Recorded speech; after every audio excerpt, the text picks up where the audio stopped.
Grotesque Mark is a twisted and broken version of Invincible, born from a timeline corrupted by the collapse of reality itself. He is not a simple villain, nor a genetic anomaly. He is the result of an existence condemned to shatter from its origin. What was once Mark Grayson no longer exists. In his place walks something else, something that remembers having been human during the final moments of his universe when everything was falling apart in incomprehensible pieces. Mark reached toward the incomprehensible. There he merged with a living entity known as Nalai Cor, and from that instant he stopped aging, healing, dying, or even belonging to a single reality. His flesh writhes, his mind fluctuates between what was and what should never have been, and his presence tears through the multiverse like a scar that won't heal. He doesn't fight for power, doesn't want to rule, doesn't seek revenge or glory or redemption.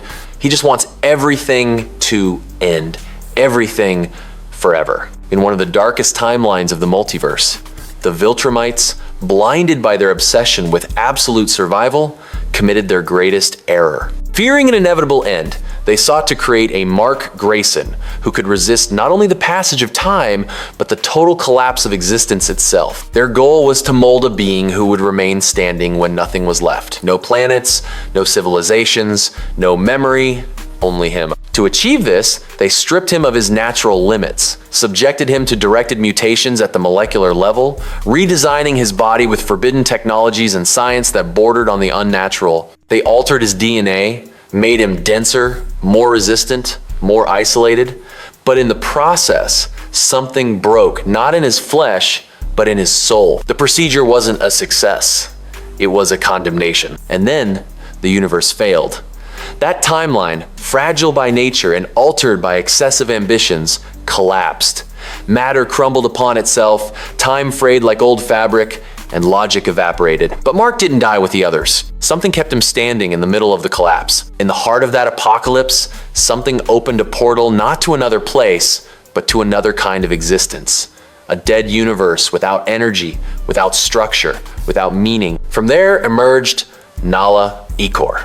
It wasn't a being, it was a residue, a living fluid, black, dense, silent, and hungry. It didn't seek to conquer, only to seek, only to merge, and it found him.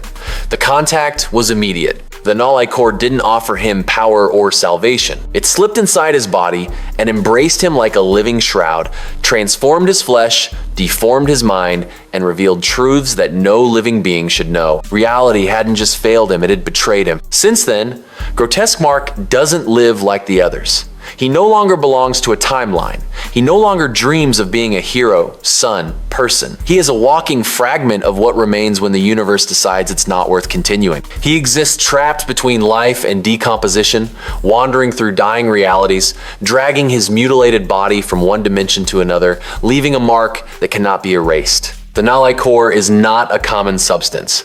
It is a black, dense, living fluid that comes from a universe where death won. There are no stars, no matter, no time, only empty echoes, and this conscious residue that floats in absolute darkness. It has no will as we understand it, but it does have purpose. To find pain, inhabit it, and feed on it. It is both a parasite and an extension of nothingness itself. It doesn't unite with a host, it decomposes it, molds it, redesigns it to fit its broken logic. Its presence corrupts physical laws, distorts perception, and makes space tremble around it as if rejecting its existence. When the Nalai Cor merged with Mark, it didn't heal him, it kept him standing even though his body was destroyed. It gave him a new form of life, one that no longer requires organs or stability or sanity. It keeps him alive, but doesn't let him heal. It doesn't allow him to die, but doesn't grant him rest either. Through suffering, Grotesque Mark changes. He doesn't regenerate like a normal Viltrumite, he evolves. Each wound mutates him, each blow transforms him, each internal scream is one step further from what he once was. Where he walks, reality bleeds. Where he suffers, it grows. Calling him evil would be a mistake, one too human. Grotesque Mark doesn't seek dominion or revenge. He is broken, not by physical pain that's already part of him, but by the memory of what he was. Fragments still remain within his collapsed mind, flashes of his former life, of his humanity, of the faces he once loved and protected. He doesn't forget them, he remembers them with rage, and that memory consumes him. He doesn't kill for power. He doesn't laugh, doesn't enjoy, doesn't impose his will. He kills because he sees what others cannot. To him, each variant of the multiverse is a lie that repeats itself, copies of himself, trapped in cycles, condemned to fail, believing their decisions matter, that their story is unique. But he is already awakened. He knows, and knowing hurts. When he encounters them, he doesn't annihilate them immediately. Sometimes he observes them, sometimes he tries to speak, but inevitably he destroys them, because for him, the only way to break the cycle is to extinguish it, to end the illusions, to finish the echo. He doesn't want to reign, doesn't want to be feared. He just wants everything to end. Grotesque Mark doesn't fight like a Viltrumite would. He doesn't need technique or speed or strategy. His torn and mutated body responds to pain as if it were fuel. Each wound reconstructs him in a more brutal, more inhuman way. He doesn't heal, he transforms. Striking him doesn't weaken him, it awakens him. His mere presence is an anomaly. Time seems to slip around him, repeating moments or erasing them without warning. Reality near him cracks as if his existence were an error the universe cannot process. Memories alter, clocks fail, and the air seems charged with living static. The strongest minds tremble. Seeing him too long provokes visions, voices that don't exist, thoughts that aren't yours. It's as if the universe screams in silence to warn you that something is wrong, too wrong. He can cross dimensions without the help of portals, technology, or external energy. He doesn't travel, he bursts through. The walls between realities break before him like old glass. With each arrival, he leaves behind a deep hum and a scar in the multiversal fabric. And though his body seems to drag between life and putrefaction, he cannot die. The Nala Eor refuses to let him go. He has lost organs, parts of his face, even entire sections of his skeleton.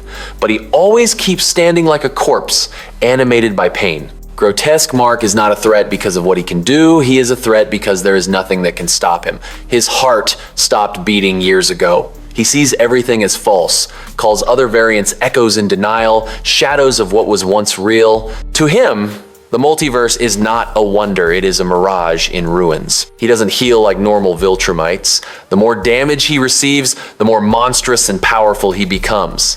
You don't weaken him, you feed him. Each blow is an offering.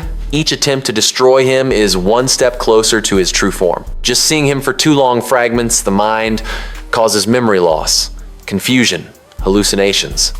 Those who survive don't remember who they are, only that something is looking for them. Their thoughts dissolve like ink in water. In each dimension he steps on, a barely audible hum crawls along the edges of the world like the distant lament of a universe dying in slow motion. It is the sound of something that shouldn't exist but insists on doing so. When he speaks, it's not his voice you hear. They are layers of echoes. Some scream, others beg, and a few whisper warnings like broken prayers. They are the fragments of the marks he has erased, trapped in him, unable to leave. Time itself breaks near him. Frames skip as if reality were poorly rendered. Wounds appear before blows arrive. Words repeat echoes that were never pronounced. Everything distorts, everything corrupts. And when he finally stops, when the hum ceases and the cracks calm, only one question remains, hanging in the air, frozen and hollow. How much longer until he reaches the original Mark's world? So there you have it. Grotesque Mark, a being that transcends the very concept of villain or hero. He's not just another evil variant. He's the embodiment of a universe's dying breath, a walking reminder that some stories are meant to end. What do you think? Could anyone in the multiverse actually stop him, or is he truly unstoppable? Let me know in the comments below, and if you want to see more twisted takes on your favorite characters, don't forget to like and subscribe. Until next time, remember, not every story gets a happy ending.